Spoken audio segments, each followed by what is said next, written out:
Hello team, and welcome back to the Live Before Peak podcast. That's why there wasn't a red line there. That's why it didn't work. I thought something was a bit weird.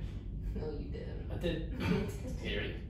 Hello team, welcome back to the Live, Perform, Compete podcast. You can hear some jitters and some excitement in my voice because we just recorded a 45-minute podcast and I forgot to hit record. So here we go.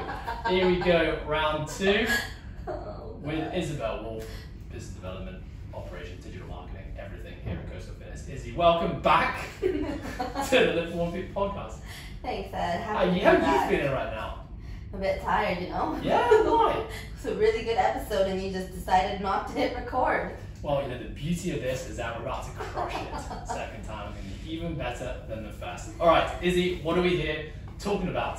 Okay, so today we're here to talk about our values and how we came up with them and how they've changed basically our business and the direction that we go, how we hire people, and just how it's impacted us as people as well. So yeah, I think we're going to start with how, like the background to it, how it actually came to life. We'll go through each one individually, explain them, how they're personal to you, and then we're going to explain how you can implement them and make your own in your business.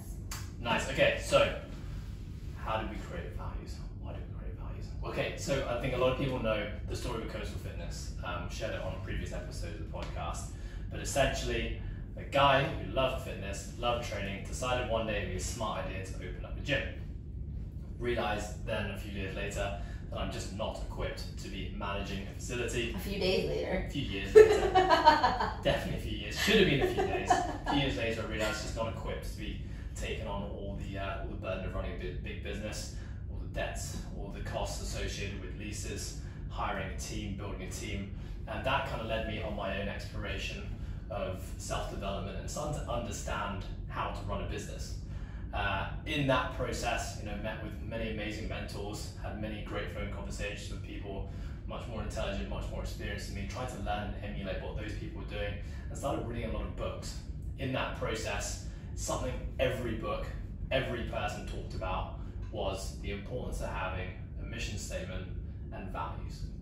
And so, you know, essentially took that on myself and decided one day, all right, I think it's time now that Coastal Fitness, we had our own values and our own mission.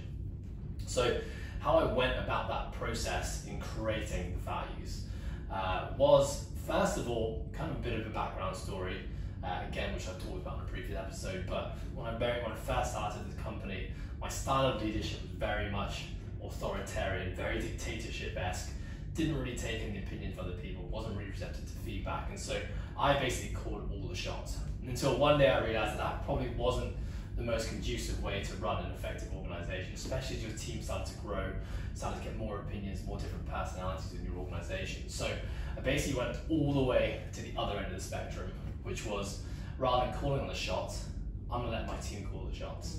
So it basically became more of an open platform for everyone to share their thoughts, and my job, I guess, became more of like an intermediary. How can I satisfy everyone?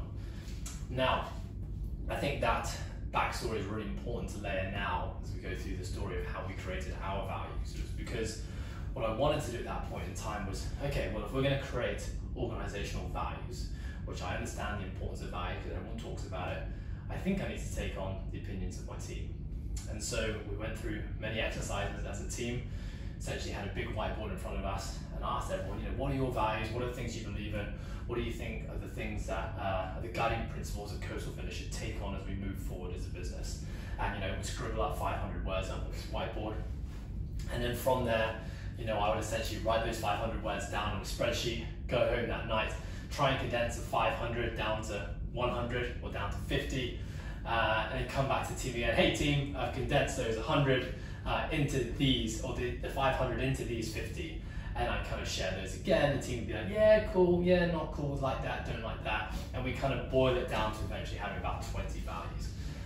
And so I remember the one night going home with these 20 values, kind of breaking down to probably 10. And the 10 values were kind of sexy. They were kind of pretty much what every single organization has inside their walls. Be passionate, be hardworking, be honest with each other, be authentic. And so I kind of came back into the gym the next day, and our next team meeting was like, okay guys, these are our 10 values.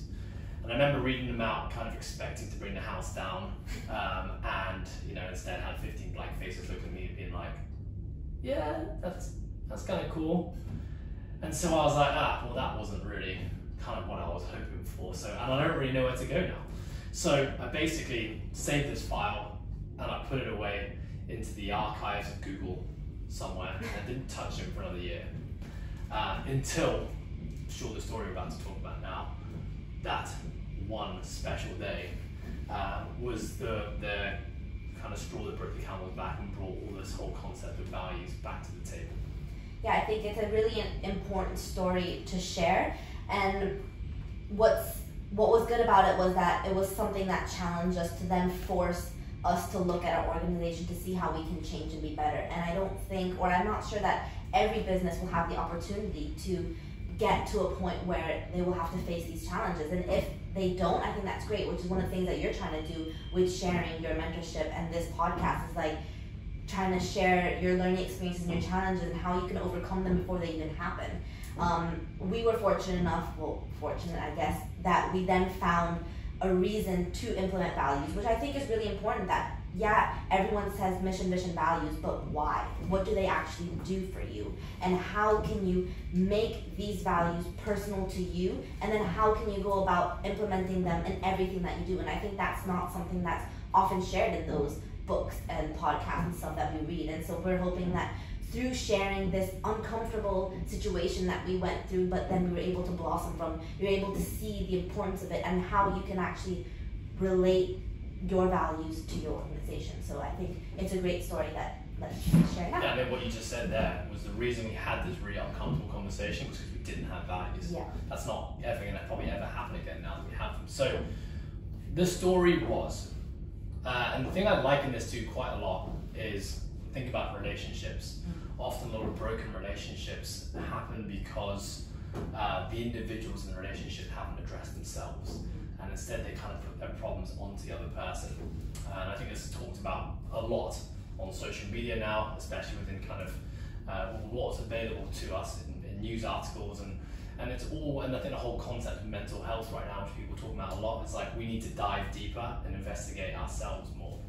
And that's really when I think back to the creation of our values, what my initial strategy was when it came to creating the coastal values was just to find a bunch of cool words that I thought, resonated and summarized the business. But what there was no attachment to me. There was no reason, there was no feeling behind any of these things because there was nothing that resonated with myself. So what happened was, where the Coastal 6 basically came to fruition was during our first COVID closure at the start of 2020.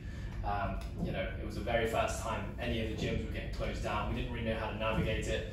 We didn't really understand how to support our team, how to financially reward our team, what to do with all the spare time. We started to see really, really quickly within the first 3 weeks, a bit of a separation within our team, not just our coaching team, but within our operations staff as well.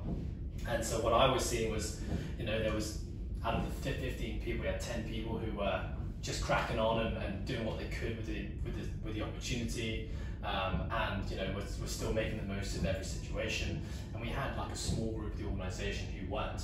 There was bitching, there was moaning, there was a clear divide between the two. And so what we did, and we made this decision as a team, because everything at this point in time we made this decision as a team, was to sit down and let's have just a session of honesty. And so what we did, we sat around in a circle. I remember I sat down as well, on the same level as everyone else. And we said, right, whatever's on your chest right now, if it's personal, get it out there. This is a great opportunity with no judgment to put your thoughts out on the table, and I want to hear about it. I didn't really contribute anything to that meeting. I just sat there with a notepad and just listened, just tried to be present and take everything in. And what started to unfold as we went around the circle, and it was a pretty brutal conversation, and people really didn't hold back, and it was very, very necessary, was that there was that really clear divide now became super obvious between the people who were on board and the people who weren't on board. But I couldn't tell you what it was about the people on board that were making them on board. I didn't know what it was about these people on my right hand side that I was resonated with, that I was that I was like, yes, those are the people I want to go into battle with every single day. And at the same time, the people who weren't on board, who I wasn't resonating with, I didn't know why I wasn't resonating with them. There's something about them, there's something about the words they're saying, something about the beliefs, their values, that's just not, it's not in line with the way that I feel. And so that meeting was amazing. It was brutal, but it was amazing. And you know, I walked away from that meeting saying, you know, thank you guys, really appreciate your honesty, but there are way more questions than answers right now. And so the next job, I just had to go away and sit down with my notepad for the next 2 days and try to understand, try to decipher all this information. Why were these people feeling this way? Why were these people feeling this way? Why do I resonate with these people and why don't I resonate with these people? And that's the very first time that I started to see these values come to fruition. So I opened up that old Google Doc and I looked at those values that we created as a team, and suddenly, you know, of those 500 words, certain words started to jump out at me. And they were just, I would read something and be like, that's it. I believe in that, and I know the people on my right-hand side believe in that as well. I'd see the next word and be like, I believe in that, and I can see that these people don't believe in that, and that's why we don't see eye to eye. And so what started to happen in this, like, I remember sitting there at my desk at home. It was late one night, and it was just like, I just felt this creative energy just coming to me, and I was just writing everything down, and I got this whiteboard out, and I wrote down 6 things. Of those 500 words in that spreadsheet, I wrote down these 6 things and, you know, tried to have a bit of a description of what each one meant. And I wrote these things down on a whiteboard, and I came into the gym the next day and we had our next meeting. And that was a very, very first rendition of the Coastal 6, which was basically where I said, guys, I've realized now what it is that separates us. And these are the 6 values right now that I resonate with. And this is the people I want in this organization that's going to help take us to the next level and be a championship winning team. Is going to be people who resonate with these 6 values. Now, looking around this room, we have a divide. Some of you look at these 6 values and you're like, yeah, that's me, I'm on board. In which case, it's fucking great to have you guys. Let's go on and take on the future. Now, there's some of you who look at these 6 values and you're not going to align. You're going to think there's certain things that you don't agree with, or maybe you just fall short on. In which case, you've got 2 options. Number 1 is you accept that you don't align with these values and you're making a decision now to change. And I'm going to help you through that process of change. It's not going to happen overnight, but you've got to make that commitment that you're willing to change and make these values align with you. Conversely, if you're seeing these values that you don't align with and you're deciding right now that I want to be a part of it, then there's the door. And I remember putting my hand out, pointing at the door, being like, you're free to leave right now. And you know, that's probably one of the most intense meetings we've ever had at Coastal Fitness. I said it last time we recorded this 30 minutes ago, but even saying it again, it's like giving me goosebumps still thinking back to the moment, because it was so liberating. You know, in the past I never knew why I didn't like someone, or why I liked someone, or why I wanted to have someone part of my team, why I didn't want to have someone part of my team, why I really wanted this person to be with me in the future, why I didn't want this person to be in the future. And now suddenly I had these guiding principles that was like, it's black or white. It's simple now. You align with the 6, you don't align with the 6. You align with 4 of them, there's 2 of them you don't align. We've got some work to do, but we can fix it. You don't align with any of them. Are we ever going to be in a position where we can actually be working together and be successful? And it was this huge weight off my shoulders. Suddenly, like, running a business became easy. Yeah. It's not easy. It's still far from easy, but it became easier. I now had guiding principles to use when it came to appraisals, when it came to hiring staff, when it came to firing staff. You know, and that was just, wow, what an amazing day that was, and that's the day that I'm going to remember, honestly, to the day I die. Yeah, it was definitely a huge change, not only in our organization, but in the way a lot of us saw you as well. Because like you said, you were very much a boss that liked to please everyone and to make sure that everyone was happy. And that's all good and well, but then it comes to a point where it's like, we need you to be a leader, to make the decisions, to make the hard calls, and to point us all in the right direction, right? And I think I said it 30 minutes ago, but we're going to say that a few more times today, folks. The biggest thing that I took away from that meeting was the metaphor of the ship, where it was like, we're all trying to steer the ship with these oars in the same direction, but then there's some people steering it in the other direction, and obviously then you become into a stalemate where you don't move at all, where we don't move into the direction that we want. And I think these values and even a mission points you towards this right direction where we can all steer the ship as one. And I think that's so important, because when you have a mission that everyone believes in, and everyone believes in not only you but the organization and each other, it's so much easier to then smoothly move in one direction, especially with these values, because you know people have your back, people believe in what you believe in, and ultimately whenever anyone makes any decision, you know that it comes from the right place because that's a right place for you as the business owner. And like we're saying, these values need to come from the owner of the business who wants their business to go in a certain direction and to be successful. And then the way that you get feedback from your employees, the people who work with you, is their actions, and if their actions align with those values that you've created. And I think it's super important because we do this with friendship. Like, we choose to have people with us who we enjoy, who believe in the same things that we do. And sometimes, yes, they do challenge us, but our closest friends are people who we align with in ultimately the same values, right?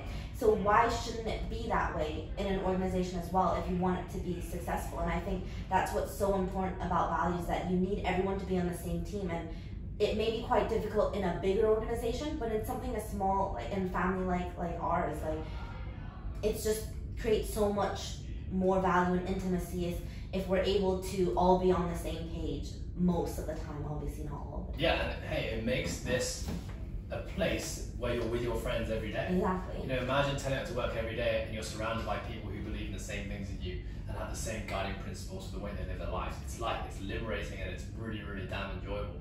I do have to talk about a story real quick. Sure. Because you're involved in the story. But you just highlighted that perfectly. You know, we hold our friends to, we're not afraid to have hard conversations with our friends, and we align ourselves with people we see eye to eye with. Probably the same in our relationships as well.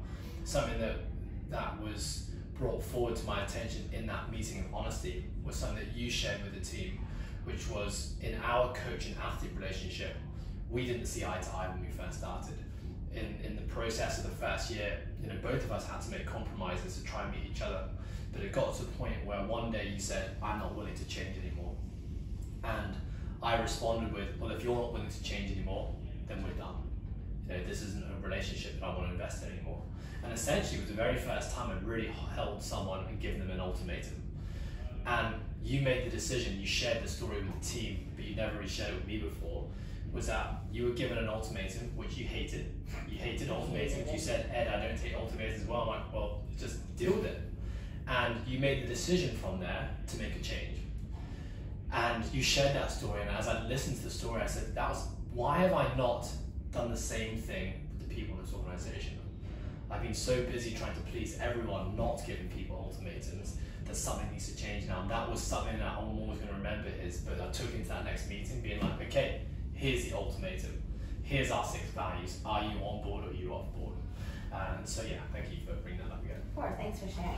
And I think what was also really apparent was, as soon as this happened, it was like a weight lifted not only off of you, but off of the whole organization. And once we were able to have the hard conversations and weed out the people who really didn't truly want to be here for the right reasons, the atmosphere of our community was just immediately we all wanted to be at the gym. We wanted to spend time with each other, whereas before we were like, I don't want to be in this office with you for more than 20 minutes, get out. And now we're always in here. Like you said today, you can't kick us out. We want to be with each other, and we're friends not just in the gym but outside the gym as well, because we're all just the same. We're not the same people, but we all believe and hope for the best for each other. And I think as well, the values give you as employees clarity.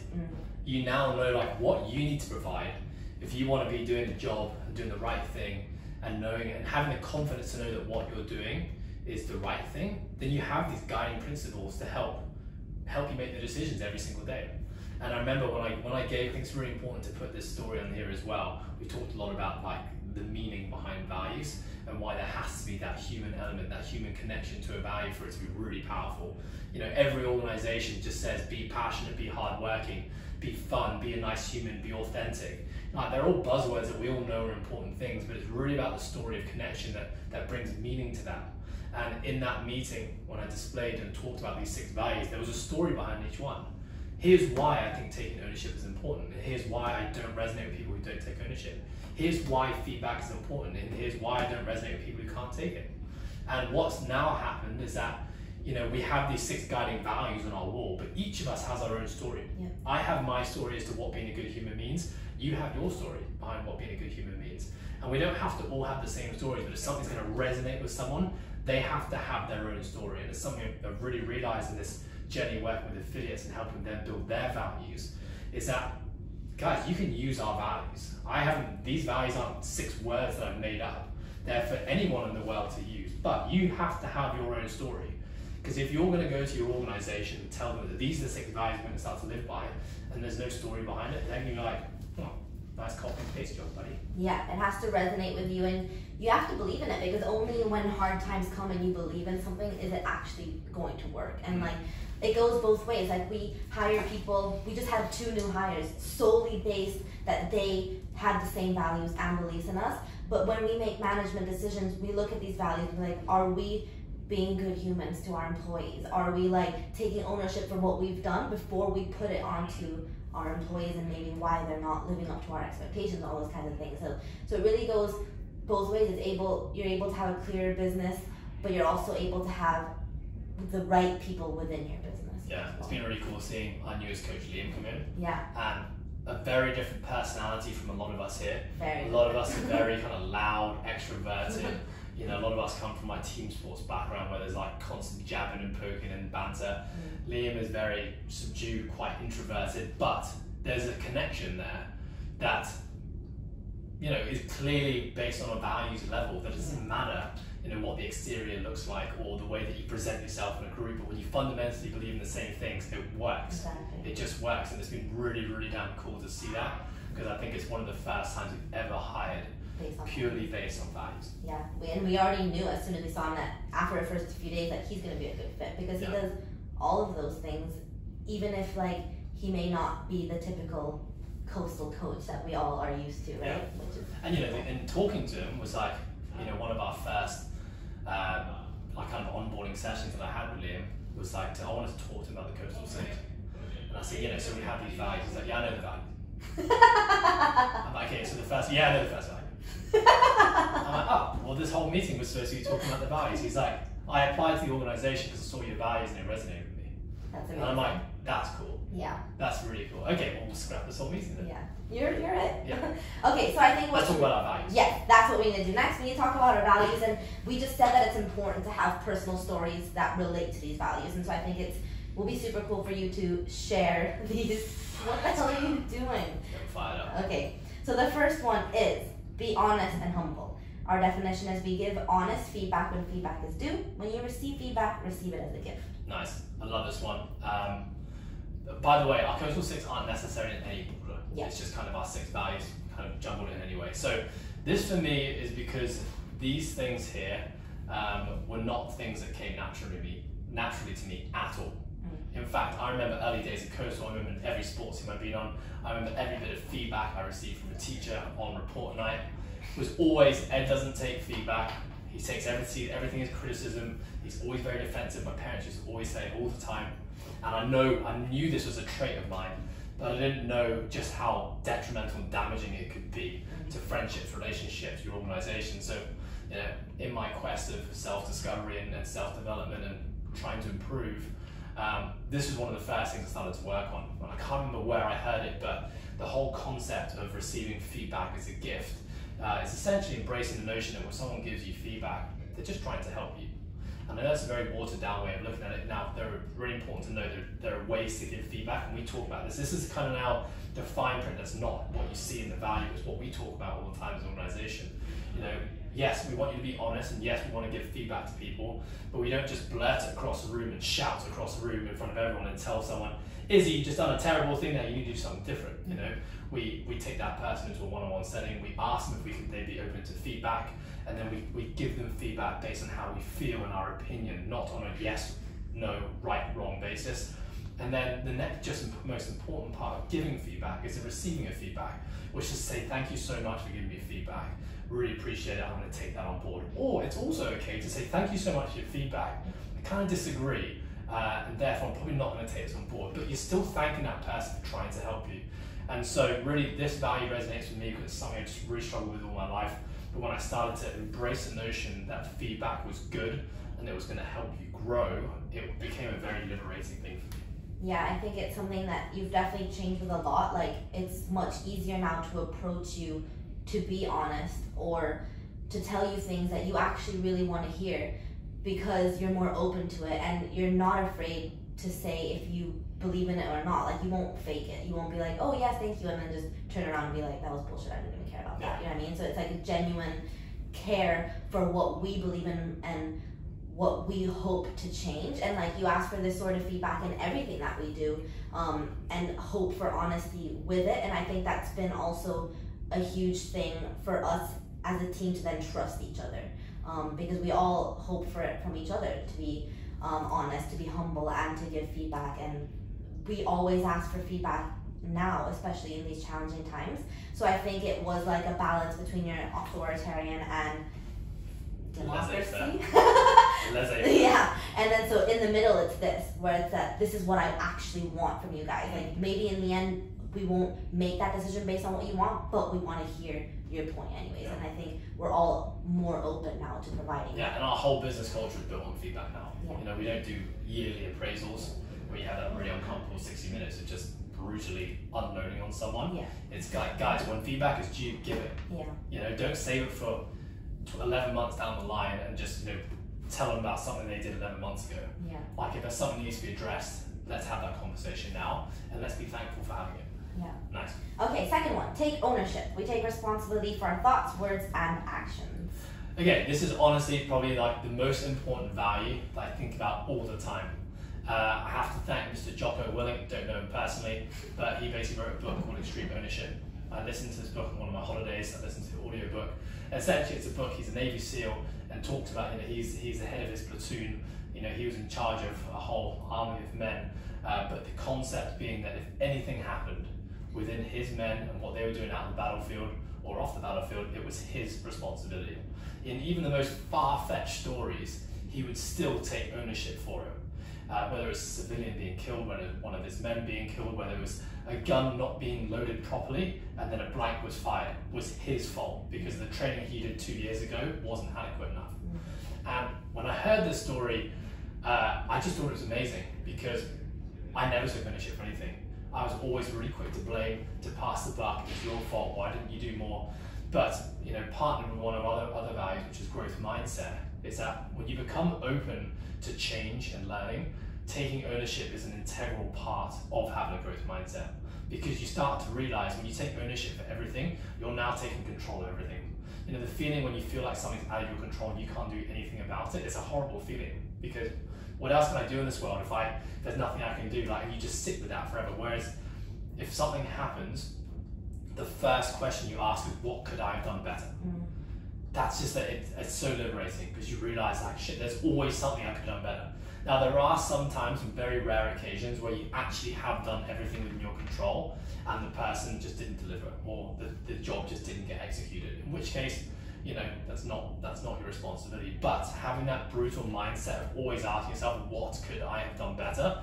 And really looking hard. Most people, when they take ownership and they claim to take ownership, they look at the first level. Yeah. You know, did I have that conversation? Well, yes, I did, therefore it's not my fault. But what about before that? What about the 3 months before that? What about the 6 months before that? And I love now standing in front of my team being like, I haven't delivered here, I'm gonna up my game. And I realize it's because we didn't have this conversation 6 months ago. This is why we're here now.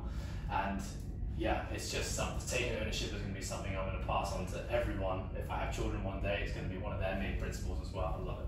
Yeah, it's definitely one of my favorite ones with it, because it's one that I need to work on the most. And it's one that I think as a team, we hold each other accountable to the most, which is because, like you said, it's controlling the controllables, and you can control your thoughts, words, and actions all the time.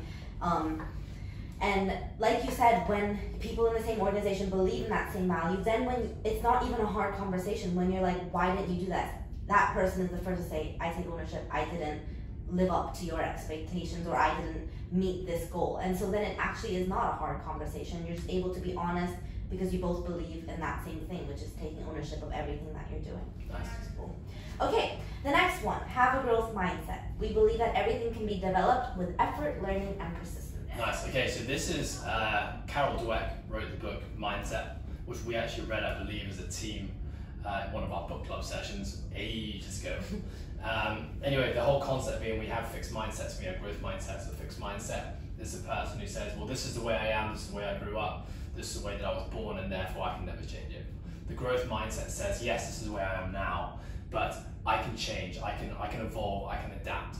And I think it's a really, really important trait, because when I look at myself, there were so many things in my life that I had a fixed mindset with. Now, there were certain things that I did have a growth mindset. There was things like within sports and training that I definitely adopted a growth mindset to try and be better at something. But then when it came to business and coaching, I had a really fixed mindset. And so the whole concept, I don't think anyone is purely growth mindset or fixed mindset. I think there are aspects and elements or buckets in our lives that we apply one of these two thoughts, or it's kind of like a continuum. You sit somewhere on it. But with regards to my own development as a person, I realized that as a leader, as someone who's trying to grow a business, who was trying to guide a team to do something, I had a really fixed mindset. And it's part of why I was so not open to feedback and taking on ideas, because it was like, guys, this is just the way it's going to be. And now, adopting that growth mindset now is now opening my mind up just to how many things I can improve at, and I find it exciting.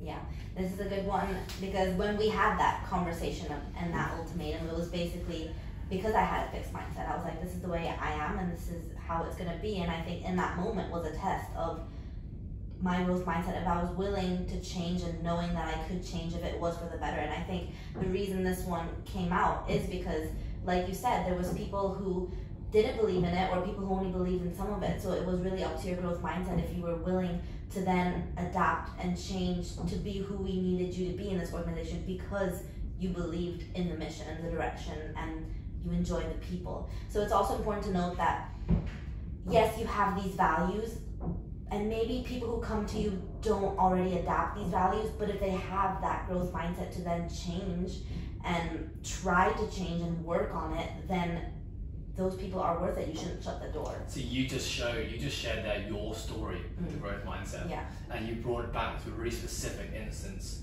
which is our conversation as coach and athlete, where you realize, and that's going to stick with you now probably forever, this is the day I really realized that I had a fixed mindset and I wanted to make a change there. And I think, again, the more and more you talk about these values when you have them with your team, and it's important that you just get stuck on the wall and never talked about. It's like you have to, every meeting, every time you converse with each other, when you hold each other accountable for anything, you're talking about the values all the time. And people are going on their own little kind of mind maps and mind journeys of, okay, like, does this resonate with me? When does it resonate? Why did it resonate? And that becomes their story that they take with them forever now. Yeah. And like, businesses are always growing and evolving, so you need to have people in your team who are willing to grow and evolve with you. So I think it's a good value that I believe a lot of people should have, not just in their business but in their life as well. The next one is a really good one. I think I said that out everyone. It's be vulnerable. We will not be afraid of uncertainty, risk, and emotional exposure. Brené Brown. Yeah, big one. The big one for me here was admitting when I was wrong. That was something I really struggle with, and when I think about vulnerability, the first example I always think of is that we've all had times where we stand by something that we really believe is right, and then we realize later down the line that actually it wasn't wrong. And I think you weren't right. You weren't right, sorry, yes. And the thing for me is I was never willing to admit that I was wrong. And in which case, in my head I would realize that I was wrong. But vulnerability for me, and I think it really stems back to maybe the sports that I played as a youngster, maybe the mindset that my parents raised me with, maybe like the role I had in my friendship groups as a youngster. Vulnerability was a sign of weakness. And it really is that a lot of men especially really kind of embrace this concept, especially like athletes in bravado sports like rugby, where it's masculine, is, if you admit you're wrong or you show your feelings too much, like, you're a pussy. And that's honestly like the mindset I grew up with, and was something I embraced forever and ever and ever. And the thing I realized when I realized vulnerability was important was that when you don't talk about it, when you don't get it off your chest, and when you don't admit you're wrong, you carry that with you forever, and that's tiring and exhausting. And every time you're by yourself with your own thoughts, those thoughts are just constantly replaying in your head. And I really think I lived many, many years, with that that horrible burden of regret, because I couldn't be vulnerable. with me, and it's something now like I really embrace vulnerability because I think it's so important just for your own mental well-being to be able to let go of things and be open and honest about it. Yeah, I think this was one of the things that I saw you grow in, the area that I saw you grow and change in the most. And I've told you where it's like you stepped up in areas where you needed to step up, but you also softened in all the best areas. And I didn't mean physically, by the way. Thank you. I wasn't thinking that, but thank you. Yeah, and I think this is one of the areas where like you're able to show more emotion, more compassion, more sympathy, and be able to just be a more open person and be more vulnerable. Share your failures, share your successes and your challenges, and just accept everything from everyone. And I think that's one of the places you've grown the most. And what's really important with these values is when you're making them, you didn't make them because that's exactly who you are and who you wanted everyone to be. It's who you aspired to be and who you're still trying to be. Still trying, yeah. Exactly. All of this is still a work on. Like we all fall short sometimes, and I think that's what's important when making the values. Like you don't think of I'm this and this and this, so I want all the people with me to be this and this and this. No, it should be something who you're looking to grow into, and I think that's important when making. And I do think within our team, vulnerability is the one we struggle with the most. You know, when we have our team meetings every Monday and we have book club sessions where we basically read a book together and then we express our own feelings on it, people's ability to open up is something that takes the longest. Some people just embrace vulnerability right from the start, and you know, a new person come into the team and just be like, hey, yeah, you know, like I'm an open book. Here is, I want to share it with you. And it's something that I realize can sometimes take time, and I can see it. I can see my old self and other people when there's that reluctance to let go and this feeling that they want to keep things in. And the only thing I can do is just try and lead by example. And so, because vulnerability is something I struggled with for so long, so much, I try to show, maybe overshare sometimes.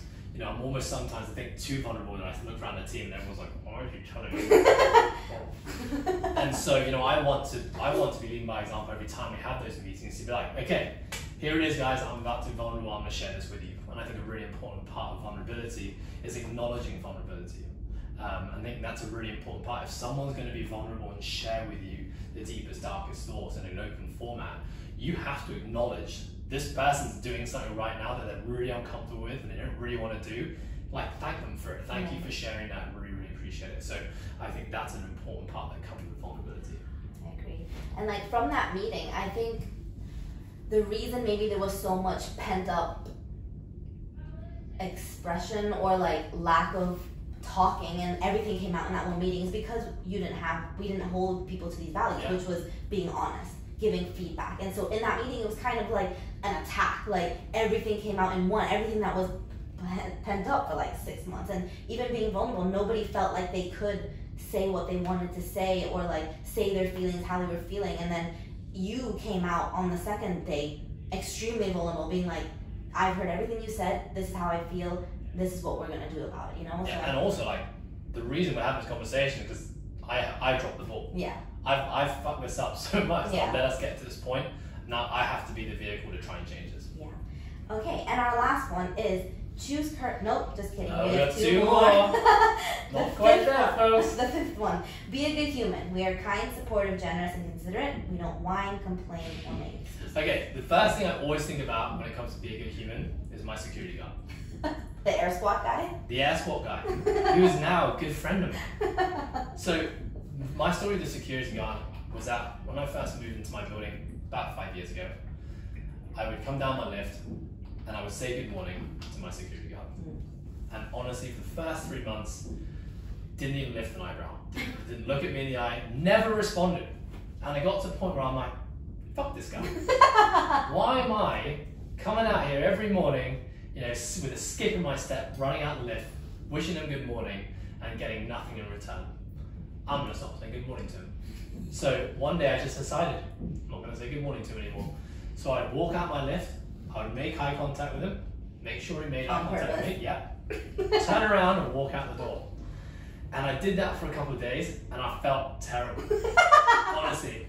At first I was like, yeah, you fucking know, buddy. That's what you get when you don't say good morning to me. But after a while, I'm carrying this like negative energy as I'm walking to work. I'm like, fuck, now I'm the dick. Now I'm lowering myself to his level because I didn't say good morning, and now I'm carrying this bad energy as I walk into the gym, and it's like weighing on me. And so I remember after about a week, I'm like, you know what?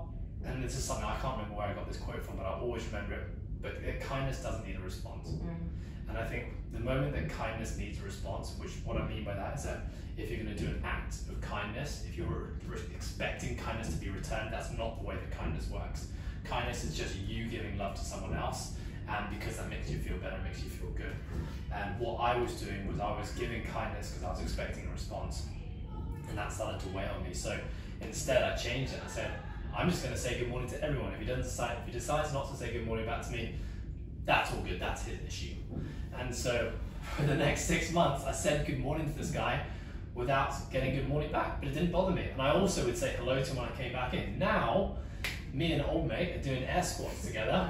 On the roof. And he says every day to me, he doesn't just say good morning, he actually says, good morning, muscle man. Oh, wow. Which makes me feel great, because I come to Coastal Fitness and I'm told continue throughout the rest of my day that I don't have any muscles. So I actually really rely on this card to bump up my ego a little bit. So yeah, that's when I think about being a good human, that's always what I think about. That's the one thing that really jumps out to me. Yeah, and it's really good in a business, especially doing things to your standard and to what you believe in without expecting other people to do it in return. And I think that's a really good one to have. Our last one, choose courage over comfort. We always choose challenge because with challenge comes growth. Love this. Yes. Brene Brown was the one that I think coined this term, courage over comfort. But I would say of the 6 values, this is the only value that came naturally to me. I would say, like, ever since I can remember, kind of always chose the hard road. It's why I chose to create a business when I could have just gone down the easy road. It's why I chose lofty goals with my sport. And, you know, and again, like, there's aspects of my life where courage over comfort was always the right thing to do. There's other aspects of my life where it never took courage over comfort. But I think generally of all the 6 values, this is something that came most naturally to me. And it was never something I thought about because it was just instinct. But when I heard Brene Brown talk about it, I think it was actually on Netflix. It was, yeah. Yeah, Courage Over Comfort.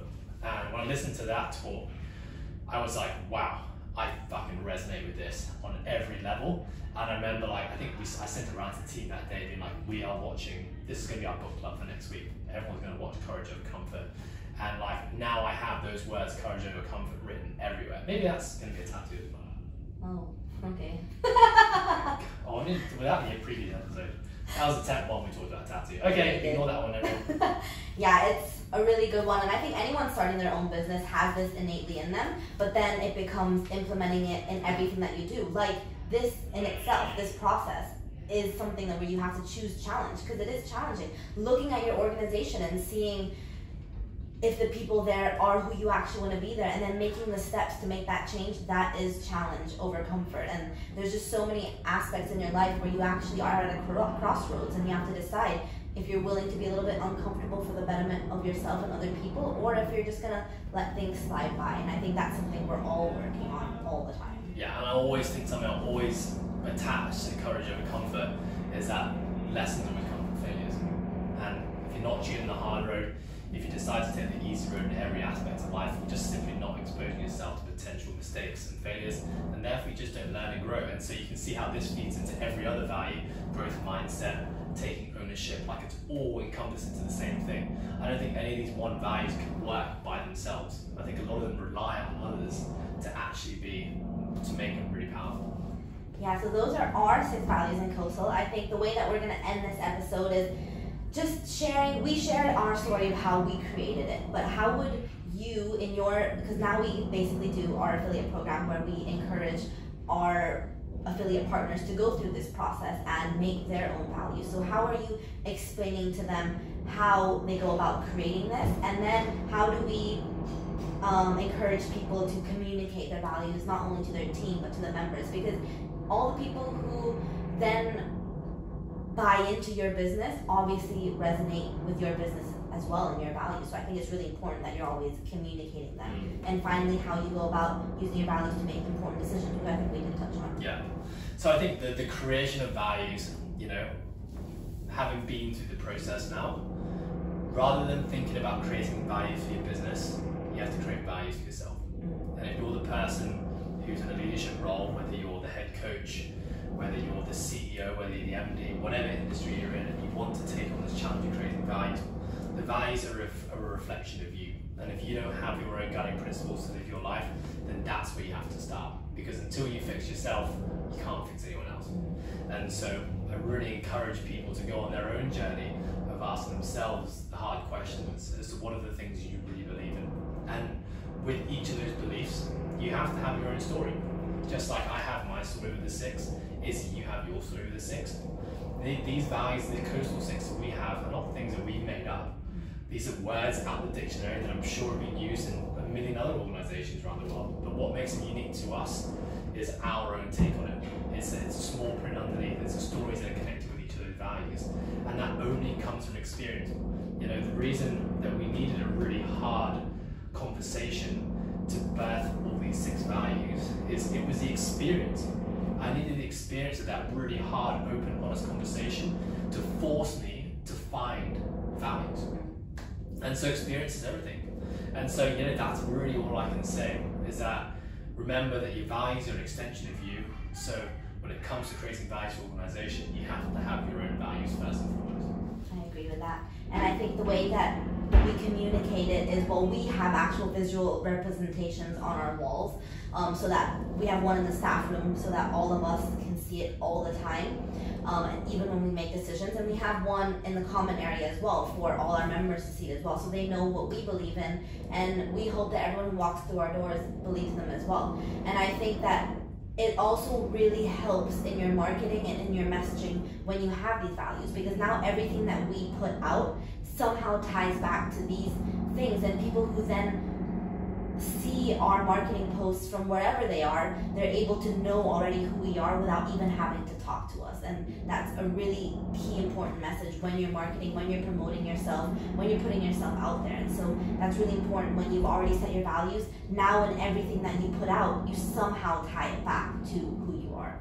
Yeah, and I think that's what you've done really, really well, Izzy, was I actually just listened to the behaviours podcast you were talking about the other day, which is where he talks about him being a visionary, but he needs people around him to actually make the shit happen. Yeah. And I kind of liken myself to that a little bit. I have all these crazy ideas, but without a team to actually make those ideas come to fruition, they just remain ideas. And so I remember after that first, when I had wrote out those 6 things on a whiteboard, we came back into the office and said, Izzy, you need to make those 6 things into something massive we can stick on the wall. And just left it with you, and you kind of created this amazing post, and that evolves to stickers. But I think, you know, the main thing here is that if you're going to create values, don't be afraid to share it. Like, you should be proud. If your values are things that you're not proud of, then they're probably not your values, right? And so I'm really proud every time I walk past those 6 things on the wall, or I see you post about it on social media, or I hear Liam and you, coach, talk about them and already feeling like you've already read them and resonated. I'm really proud of that. I'm happy to put those out there on a platform. Now, are those values going to evolve? Probably. Yep. You know, maybe it's going to be the Coastal 7. Maybe it's going to be the Coastal 4. And I think to also not be afraid to change and adapt and adjust. That's a whole part of having a growth mindset, is that these things may evolve.